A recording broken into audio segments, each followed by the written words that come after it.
Hey everybody, I'm Dieter Kurtenbach. This is Logan Murdock. The Warriors just beat the Timberwolves in, well, that was a pretty disjointed game, so we're going to do a disjointed video. I got three things from tonight's game. Number one on my list with a bullet was Draymond Green's defense. He was incredible in the fourth quarter, and this is like the second straight great defensive game for Draymond Green. He was locking down Karl Towns. He was locking down Andrew Wiggins.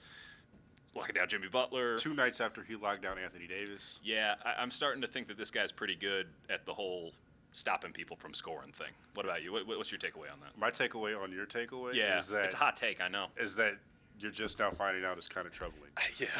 But he played great. You know, usually Karl Anthony Throw me under Towns the is bus. one of the guys that only the few guys that have been played like relatively well against Draymond True. over the years. True. And to see him just dominate him defensively was pretty special. As a basketball fan, it was honestly a bit disheartening watching Karl Anthony Towns getting owned as much as he did in the fourth quarter of that Yeah. game. Like, it shouldn't be that bad. But I think that Draymond Green, spells the Minnesota's season thus far. You know, with yeah, this, they're a mess, man.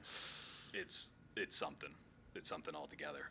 Speaking of the opposite of a mess, let's What talk do you about got? Klay Thompson, who's really coming into his own right now. Yeah. I think that last game was the first game after his 52-point outburst, but now he's really getting into it. He kind of had to step back and Yep. step into the threes. He hit 3 straight threes to hit the fourth quarter. I think he's back at this point. I think that's huge too, just because you think about what this team really needs. You know what you're getting with Durant, you know what you're getting with Curry, you know what you're getting with Draymond in that starting lineup. But they really want Klay to be the guy who runs that second unit. Yeah. They want him to be the offensive fulcrum when you have Alfonzo McKinnie on the floor, when you have Jonas Jerebko on the floor, when you're probably playing Kevon Looney with him, Andre Iguodala. You need Klay Thompson to be able to get buckets and be an ISO scorer at times, and he has done it. And he's also showing.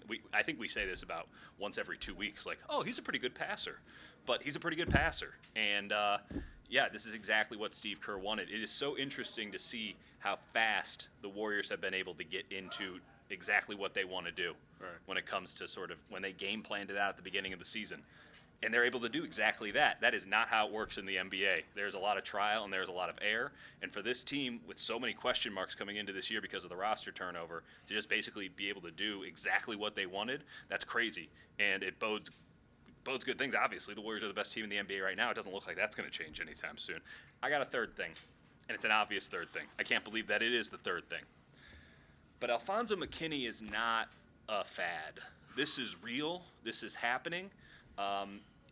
He outplayed Andre Iguodala tonight. If you asked me if Andre Iguodala was on the floor in crunch time, I would have said yes. I would have had to look a little bit closer and notice that that was not number 9. It was number 28. He has been so competent in everything that he's done. And the other thing, too, is he is knocking down three-pointers at a really nice clip. They are leaving him open because you have to. He's Alfonzo McKinnie, and it's the Warriors. But he is knocking him down. There's no hesitation. This is silly. I've said this a couple of times now. Like, people say the Warriors are ruining the league because they have 5 All-Stars, right?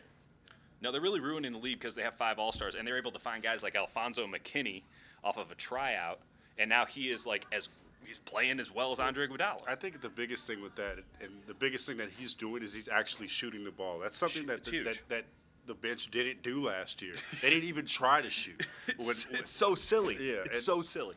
Like, him and Jonas Jerebko just being so reliable on a night-in, night-out basis is not fair. It's simply not fair. Last question before we get out of here. Yeah. Is Patrick McCaw coming back? No. I mean, this is not some sort of a thing where Alfonzo McKinney's riding a hot hand and he's going to turn back into a pumpkin. This is real.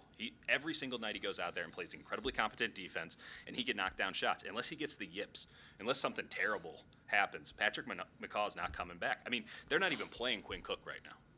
I don't know when Quinn Cook gets into the rotation on this team. They have a guy that they trust already who's not playing, and McKinney's getting major minutes. I don't see a route. They might as well just renounce Patrick McCaw now and just get this drama out of the way and let him go on separate ways, because they have a better replacement.